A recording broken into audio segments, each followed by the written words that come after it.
The wind slid over the open field like a slow breath. Tall heads of grain bowed and lifted, and flies traced lazy circles in the heat. It should have been a place of work and rest. Today, it was a crime scene. Abel lay face down in the dirt. The soil beneath his cheek was dark and wet where his life had run out. His staff, the same stick he used to tap stones and guide lambs, lay a few steps away, half hidden in trampled grass. The air carried the faint smell of iron and dust. Somewhere, water moved in a shallow channel. Everything else was still. Not far off stood his brother. Cain's chest rose and fell like a bellows. His hands shook with the echo of anger, the kind that burns white and then leaves a person emptier than before. He stared at the ground as if it might take the last few minutes back. It would not. This was the first time human hands had shed human blood. The first homicide. And it was brother against brother. It started long before the blow. After Adam and Eve left the garden, life turned hard and honest. Adam broke the ground with simple tools. Eve bore children and raised them in a world with thorns. Cain, their firstborn, grew into a farmer. He learned seasons and soil, how a field can reward patience and punish pride. Abel, the younger, became a shepherd. He learned the voices of his flock, the way a ewe calls a lamb by sound alone, the routes to grass and water when the hills turned dry. Different callings, one family. When the time came to bring offerings, each man brought what fit his work. Cain gathered produce from his fields, grain and fruit, the harvest he had earned with sweat. Abel brought the firstborn of his flock and the richest portions. Scripture does not say Cain brought nothing. It says Abel brought the first and the best. That difference mattered. The Lord looked with favor on Abel and his gift, but not on Cain's.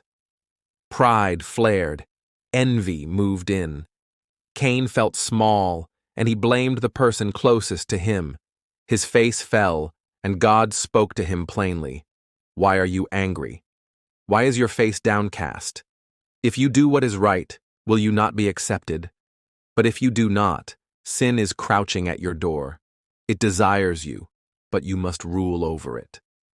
It was warning and mercy together, a way back before the worst choice. Cain heard it. He did not take it. Days later he found Abel and kept his tone light. Come, let's go out to the field. The field was familiar and empty, a place where voices carried and then vanished.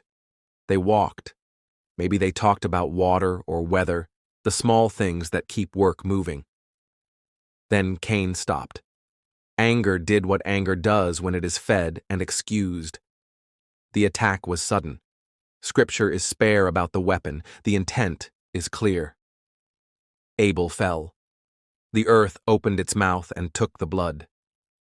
Silence followed, the thick kind that settles after something you cannot undo. Cain stood there with his pulse in his ears and a weight he could feel in his bones. He looked smaller against the sky. That is when the voice came. Where is your brother Abel? Cain lied. I don't know. Am I my brother's keeper? God answered, What have you done? Your brother's blood cries out to me from the ground. Judgment followed that truth. The soil Cain had worked would resist him. He would be a restless wanderer, a man who plants and does not reap, who settles and is not settled. Cain did not ask for forgiveness. He feared the result. My punishment is greater than I can bear. Whoever finds me will kill me. Even then, God set a mark on Cain to protect him, a boundary of mercy around a guilty man. Vengeance would not write the next line of the story. Consequence would. Cloaked in that protection and in his own shame, Cain went out from the presence of the Lord and lived in the land of Nod, east of Eden. He built a city. He raised a family. Life moved forward, but the stain traveled with him. Some wounds do not close in a single lifetime. Abel was buried, First shepherd, first victim, the first person to die not by time or hazard, but by a human hand. His name means breath, vapor, something that vanishes quickly. His life was short, his testimony was not. The letter to the Hebrews will later say that he still speaks.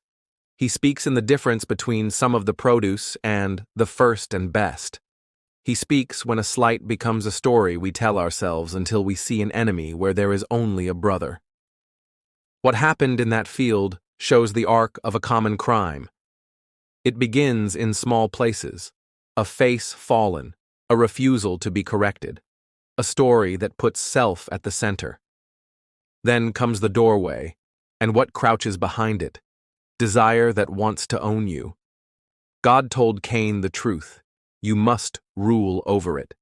He would not. The door opened. The thing came through.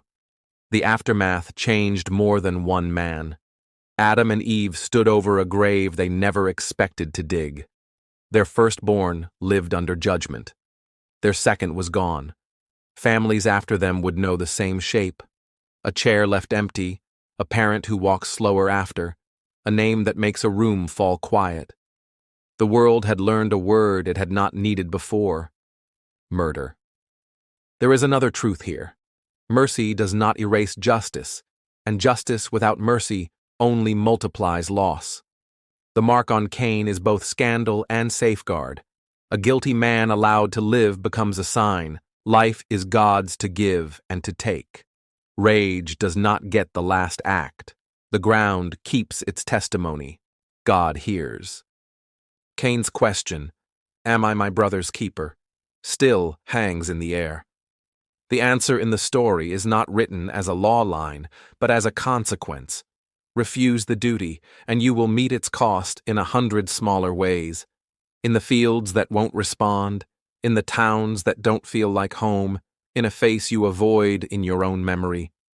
Accept the duty, and the door that crouches stays closed more often than it opens. People will argue about the offerings and what God saw. The text gives us enough. Abel brought the best with trust. Cain brought something without surrender. God did not play favorites. He weighed hearts. The difference is not in skill, but in posture. One gift said, "You can have all of me." The other said, "Here is what I can spare." Favor followed honesty. Stand in that field long enough, and the details fix themselves into a single hard sentence. Jealousy, left to grow, becomes hatred. Hatred, given time and a chance, becomes homicide. The first recorded crime scene teaches the same thing modern ones do. Most murders are not sudden. They are slow, and then they are fast. The blood that soaked this ground is the first line in a long, dark ledger. But it is not the last line. The story of Scripture will move through courts, kings, prophets, and a cross where innocent blood speaks a better word. For now, the earth keeps its witness, and the family learns to live with a hole in it. Thank you for listening to Divine Crime. Subscribe for more true stories from the most dangerous book ever written.